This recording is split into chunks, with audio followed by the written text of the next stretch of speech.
जय हिंद। देखिए 2019 में कश्मीर से धारा 370 हटा दी गई थी, लेकिन उसके बाद लद्दाख के लोगों को ऐसा लगा था कि उनके लिए कुछ नए सुझाव दिए जाएंगे, कुछ नई चीजें जोड़ी जाएंगी। हालांकि वादा किए गए थे लद्दाख के लोगों के साथ कि उनको बहुत सारी सुविधाएं दी जाएंगी, लेकिन आज लद्दाख के लोग विरोध कर रहे हैं। तो हम लोग समझते हैं कि धारा 370 हटने के बाद क्या है 371 और क्या है शेड्यूल 6 जिसकी लद्दाख के लोग मांग कर रहे हैं। देखिए 5 अगस्त 2019 को कश्मीर से 370 हट गया। 370 में कश्मीर को अपना अलग संविधान बनाने का अधिकार देता था, और 35A जो था वो ये कहता था कि जो रिमेन भारत है, जो शेष भारत है, वहां के लोग कश्मीर में जाके अस्थायी रूप से नहीं रह सकते। ये दोनों धाराएं को हटा दिया गया था जम्मू कश्मीर से। हालांकि उस समय काफी सिक्योरिटी बढ़ा दी गई थी, इंटरनेट शटडाउन किया गया था जो वक्त के हिसाब से जरूरी था, और अगर ये सब नहीं किया गया रहता तो कश्मीर में उस समय इतनी शांति से ये नहीं हट सकता था। अब जब हटाने के बाद हुआ क्या कि जम्मू कश्मीर का ये एरिया तो जम्मू कश्मीर हो गया, और ये पूरा का पूरा एरिया यूनियन टेरिटरी, दोनों यूनियन टेरिटरी हो गए लद्दाख में। अब चीजें कहां से बदलती है, देखिए जम्मू कश्मीर को बजट ज्यादा मिल रहा है और लद्दाख को बजट कम मिल रहा है। इसके अलावे जम्मू कश्मीर में जो भी जॉब है, जम्मू कश्मीर में जॉब ज्यादा है, इंस्टीट्यूशन ज्यादा है, मेडिकल स्कूल ज्यादा है, इंजीनियरिंग कॉलेज ज्यादा है। लद्दाख में ये सब की मात्रा एकदम ही कम है।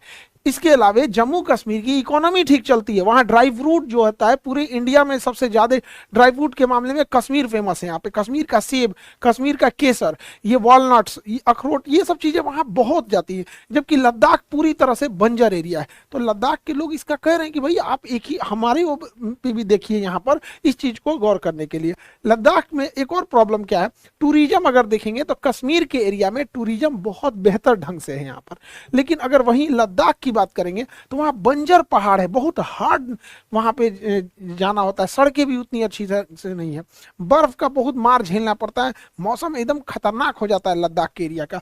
तो लद्दाख के लोगों को लग रहा है कि भाई 370 हटने के बाद हमें क्या मिला, मतलब वहां पे तो एक हो गया कि चलिए उन्हें बजट मिल रहा है, इसके अलावा और भी अगर देखेंगे तो जम्मू कश्मीर में इधर के दिनों में देखेंगे कि गवर्नमेंट बहुत तेजी से इंफ्रास्ट्रक्चर बिल्ड कर रही है।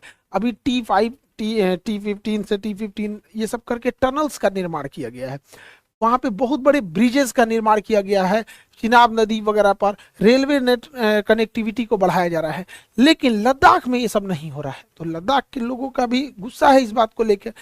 और सबसे बड़ा क्या हुआ, जब 2019 में 5 अगस्त 2019 को जब कश्मीर को 2 भागों में तोड़ा गया तो कहा गया कि ये भी यूनियन टेरिटरी रहेगा और ये भी यूटी रहेगा, यूनियन टेरिटरी। लेकिन जम्मू कश्मीर के यूनियन टेरिटरी को इन्होंने विधानसभा दे दिया, और विधानसभा देने की वजह से कि जम्मू कश्मीर पर केंद्र सरकार का 100% कंट्रोल नहीं रहेगा, बल्कि बड़े बड़े मुद्दों पर कंट्रोल रहेगा। और मीडियम और छोटे लेवल के लिए जम्मू कश्मीर विधानसभा बना दी गई ताकि यहाँ के लोग चुनेंगे और यहाँ के लोग अधिकारियों पर अपना कंट्रोल रखेंगे। जबकि लद्दाख को यूनियन टेरिटरी में विधानसभा का दर्जा नहीं दिया गया। अब जब विधानसभा का दर्जा नहीं दिया जाएगा तो जम्मू कश्मीर को तो अपने लीडर्स मिलेंगे जो इनकी बातों को विधानसभा तक ले जाएंगे, और विधानसभा एक पावरफुल चीज होती है, यहाँ कोई भी बात बोलेंगे रिकॉर्ड होता है, उस पर जवाब देना होता है, क्या प्रोग्रेस हुआ क्या प्रोग्रेस नहीं हुआ। जबकि अगर आप लद्दाख को देखिएगा तो यहाँ यूनियन टेरिटरी नहीं है, तो वहाँ ब्यूरोक्रेसी आ जाएगी। अब ब्यूरोक्रेसी में अधिकारियों का शासन होता है, वो किसी के प्रति जवाबदेह नहीं होते हैं, जनता के प्रति तो जवाबदेह बिल्कुल नहीं होते हैं। आपको याद होगा दिल्ली के त्यागराज स्टेडियम में एक IAS अधिकारी को अपना कुत्ता टहलाना था, तो जितने एथलीट प्रैक्टिस कर रहे थे सबको स्टेडियम से खाली करा देते थे। तो ये तो होती है ब्यूरोक्रेसी। तो ब्यूरोक्रेसी में चला गया है ये लद्दाख, और लद्दाख क्या हो जाएगा, एकदम डिक्टेटरशिप टाइप का हो जाएगा यहाँ पे। तो यहाँ के लोगों का कहना है कि क्या हो रहा है। और 2019 से जब 370 हट गया तो बहुत सारी कंपनी यहाँ आके, प्राइवेट कंपनी यहाँ इंफ्रास्ट्रक्चर बिल्ड करने लगी, टूरिस्ट प्लेस खोलने लगे, बड़े बड़े होटल खोलने लगे, रेस्टोरेंट खोलने लगे। इससे क्या है कि लद्दाख की जो मूल जो स्ट्रक्चर था कि लद्दाख एक नेचर वाला था, वो अपने जीव प्रकृति और पर्यावरण से मेल मिलाप करके रहता था, लद्दाख की ये चीजें खराब होने लगी, जिस वजह से लद्दाख के लोग सड़कों पर उतर गए और लद्दाख को बचाने की मांग करने लगे। और वो लोग का मांग में एक चीज था कि वो लोग शेड्यूल 6 में जोड़ने के लिए कह रहे थे, are demand to add Ladakh in schedule 6। अब ये शेड्यूल 6 क्या है, लद्दाख में इस चीज को एक नेतृत्व प्रदान कर दिए सोनम वांगचुक, जिनके ऊपर 3 इडियट फिल्म भी बनी है। इन्होंने बहुत कुछ किया है देश के लिए, सेना के लिए इन्होंने सोलर हीटेड टेंट का भी निर्माण किया था, इंटरनेट नहीं पहुंच पा रहा था, तो वाईफाई की जगह लाईफाई से इंटरनेट पहुंचाया था वहां पर। घरों को बनाया था जो हीटेड थे, दिन में समय सूर्य की रोशनी और गर्मी को अंदर आने देती थी, रात में उसे बाहर नहीं जाने देते थे। तो इन्होंने भी इस चीज का बड़ा नेतृत्व किया। कई बार इन्होंने अनशन किया, कई बार इन्हें हाउस अरेस्ट करने की भी नौबत आ गई। उसके बाद इन्होंने एक बड़े प्रोटेस्ट को अंजाम दिया, जिससे कि सरकार अब फाइनली कुछ विचार कर रही है लद्दाख के लिए। देखिए, जिन जगहों पर, जैसे जम्मू कश्मीर पहले तो ऐसे था, अब यहां पे जम्मू कश्मीर बना दिया गया, यहां दे दिया गया विधानसभा। और जिस जगह पर विधानसभा नहीं दिया गया है, तो जनता की बात कौन सुनेगा? अधिकारी जनता का तो चुन के नहीं आते हैं, वो तो यूपीएससी का एग्जाम दे के आते हैं। अब जनता का तो कुछ सुनते ही नहीं है, वो जवाबदेह भी नहीं होते। और विधानसभा है तो जनता का नहीं सुनिएगा तो अगले बार वोट डालना पड़ेगा, 5 साल बाद आप हटा दिए जाएंगे। तो इसके लिए बनाया गया था शेड्यूल 6।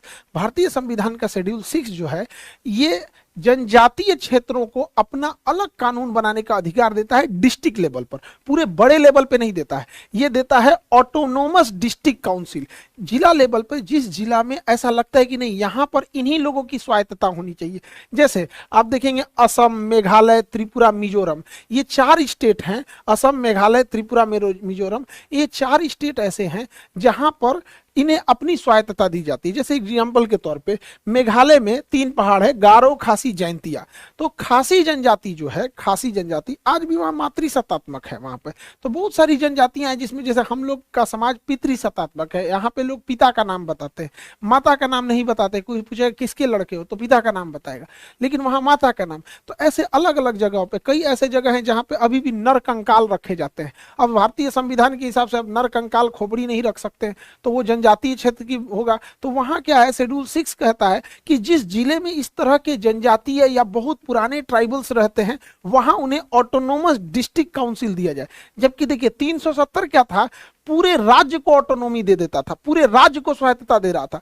लेकिन आर्टिकल 6 उस राज्य के अंदर कुछ खास एरियाज को मतलब अधिकार देता है।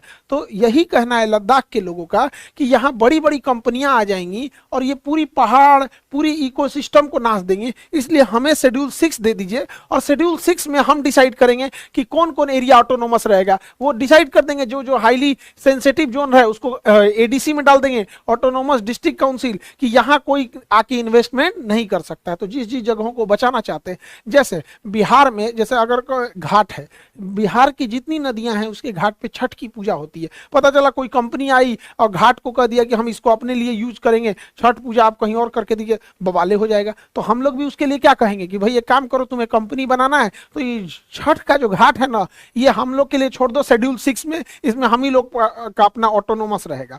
तो शेड्यूल 6 जो है ना, 370 बहुत बड़े लेवल पे था, वो पुलिस वगैरह सबका अधिकार दे देता था, जबकि शेड्यूल 6 एक लिमिटेड आधार देता है। लेकिन शेड्यूल 6 में भी एक खराबी है, ये जनजातीय क्षेत्रों को ही दिया जाता है। अब लद्दाख में क्या है कि कुछ एरिया में तो ट्राइबल्स रहते हैं, जनजातीय क्षेत्र है कुछ एरिया में, लेकिन कुछ ऐसे एरिया हैं जहां जनजातीय समस्या ना होके समस्या ये है कि इकोलॉजी और पर्यावरण को बचा के रखना है। तो हम लोग के लिए समस्या है कि शेड्यूल 6 ज्यादातर जनजातियों को कवर करता है, लेकिन लद्दाख में पर्यावरण को बचाना है। वरना अगर पर्यावरण को छोड़ देंगे तो जोशीमठ में क्या हुआ, उत्तराखंड में तबाही क्या हुआ, ऐसे ही लद्दाख में हो जाएगा। आज तक लद्दाख में इस तरह से तबाही नहीं देखने को मिली, क्योंकि वो नेचर के साथ खिलवाड़ नहीं करते हैं। तो शेड्यूल 6 के अलावे भी एक रास्ता है, आर्टिकल 371। देखिए 370 तो जम्मू कश्मीर में पूरी तरह स्वतंत्रता देता था, जबकि 371 कहता है कि किसी भी स्टेट के अंदर अगर आप किसी एरिया को स्पेशली प्रोटेक्ट करना चाहते हैं, वहीं के लोग वहां का कानून बना सके, वहां के लिए स्पेशल कानून बनाना चाहते हैं, तो 371 के तहत ए बी सी डी ऐसे करके आप जोड़ सकते हैं। बट ये 370 की तरफ पूरे स्टेट को आपके अंडर नहीं कर देगा।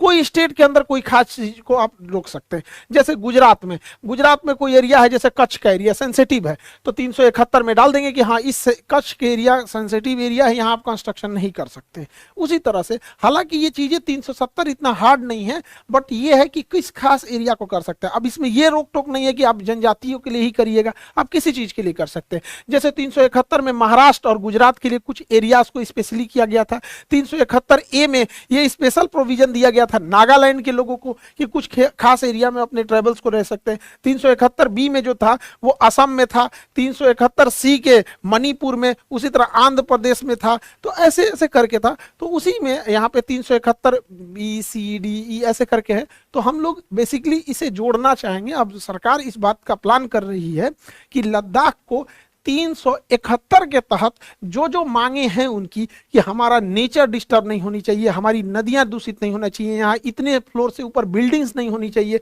जब भी बिल्डिंग बनेगी तो कॉटेज शेप में बनेगी, तो वो सब चीजों को 371 के तहत जोड़ दिया जाएगा। वो एक अलग कानून ना होके बल्कि वो एक अलग प्रावधान हो जाएगा कि अगर आपको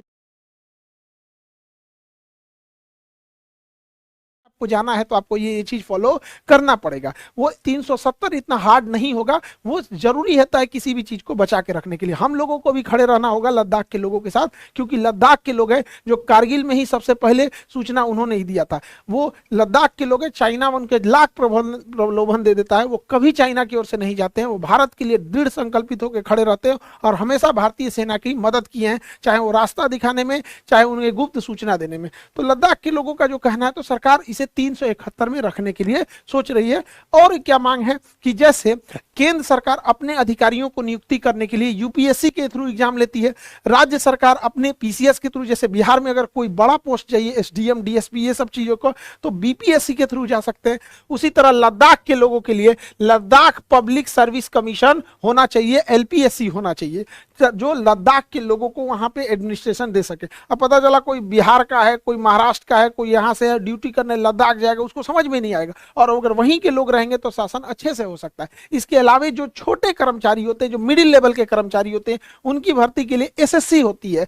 अब बिहार के लिए बिहार एसएससी है, यूपी एसएससी है। उसी तरह लद्दाख के लोगों का कहना है कि हम मिडिल लेवल के और लो लेवल के कर्मचारियों के लिए एसएससी हमारा अलग से डिपार्टमेंट हो। इसके अलावा भी लद्दाख के लोगों का कहना है कि भैया लोकसभा में उनका रिप्रेजेंटेशन ही एकदम कम है, एक ही सांसद होता है, कम से कम 2 सांसद होने चाहिए लोकसभा में, और राज्यसभा में इनका एक भी नहीं है। तो इनका कहना है राज्यसभा में भी एक आदमी होना चाहिए इनका रिप्रेजेंटेटिव, जो इनकी बातों को रख सके। अब सरकार इन्हें 371 में रखने के लिए विचार कर रही है। आई होप आप लद्दाख के इस टॉपिक को समझे होंगे। और हम लोग ने जो वैसे वादा किया था कि नीट और जेई का, जेई और नीट दोनों के बैचेस का, जैसे हम बोले थे अप्रैल फर्स्ट वीक में ऑफलाइन स्टार्ट हो जाएगा। ऑनलाइन तो स्टार्ट हो गया है नीट, ऑनलाइन जेई भी स्टार्ट हो जाएगा, और ऑफलाइन क्लासेस पटना में ये हम लोग स्टार्ट कर देंगे अप्रैल में, अप्रैल फर्स्ट वीक से यहाँ पर पटना में। और वो 11th वालों के लिए भी होगा, 12th वालों के लिए भी होगा, और जो ड्रॉपर हैं उनके लिए भी होगा। अब आप लोग को कहीं पे भी 1.5-2 लाख रुपए फीस देने की जरूरत नहीं पड़ेगी। आप वही कोटा के टीचर से, अब आप पटना में ही बैठे, आप वही फीस को कुछ पैसों में आप लोग पढ़ सकते हैं, चाहे वो 12th 11th 12th या ड्रॉपर हो, जो भी हो। इंग्लिश मीडियम में होगा सेपरेट बैच, हिंदी मीडियम वालों के लिए सेपरेट बैच होगा। पटना में दोनों जगह होगा, मुसल्लापुर में भी होगा और बोरिंग रोड में भी होगा। तो जैसा हम आपसे बोले थे कि अब आप लोगों को कोटा जाने की जरूरत नहीं पड़ेगी। तो अब इसके बारे में अब एक एक करके पूरी डिटेल बता देंगे। और 6 अप्रैल को आप लोग को बहुत नीट और जेई वालों के लिए कुछ बड़ा सा आपके लिए कुछ प्रोग्राम होगा आप लोग के लिए, जिसमें आपको बताया जाएगा कि कैसे कैसे सक्सेस ले सकते हैं। तो अभी अप्रैल है, 1 मंथ आप लोग तैयार रहिएगा। और बिहार दरोगा में जो पीटी और मेंस निकाल लिए हैं, बहुत कम टाइम है आप लोग के फिजिकल एग्जाम को क्लियर करने के लिए। अब इसमें फिजिकल एग्जाम में टैक्टिक्स ही काम आएगी यहाँ पर, कि इतना जल्दी ना आपसे रनिंग कंप्लीट हो पाएगा, ना लॉन्ग जंप, ना हाई जंप, ना ही गोला फेंक हो पाएगा। इसलिए ज़रूरी है कि जैसे जैसे टेक्निक हो उसी तरह काम करें। जिस तरह से जो लोग बिहार राजगीर में पुलिस को ट्रेनिंग देते थे, जो यहाँ से इंस्पेक्टर और डीएसपी सेलेक्ट होके जाते थे, उन्हीं ट्रेनर्स में से, वही इंस्ट्रक्टर्स में से आप लोग के लिए भी रख दिया गया है। वो जैसे जैसे आपको बताएंगे, आपको वैसे वैसे ट्रिक को फॉलो करना पड़ेगा, तो जाके आपका इतने कम टाइम में लॉन्ग जंप, हाई जंप, गोला फेंक ये सब होगा। अब तो गद्दा भी हटा दिया है कूदने के लिए यहाँ पर। तो इसके लिए गांधी मैदान में भी स्टार्ट हो गया है, पूरा ग्रुप है उसके साथ, आप लोग भी ग्रुप में उसमें ऐड हो जाएंगे यहाँ पर। और जो जो डाइट बोला जाएगा खाने के लिए वही खाना है, जो एक्सरसाइज बोला जाएगा, जैसे बोला जाएगा वही कीजिएगा, तभी 15-20 दिन के अंदर आप फाइनल सिलेक्शन ले पाइएगा। अदरवाइज में फिर मेरिट में छट जाएंगे या फिर फिजिकल में आउट हो जाएंगे। आई होप आप पूरा टॉपिक समझे होंगे। मिलेंगे नेक्स्ट क्लास में। जय हिंद।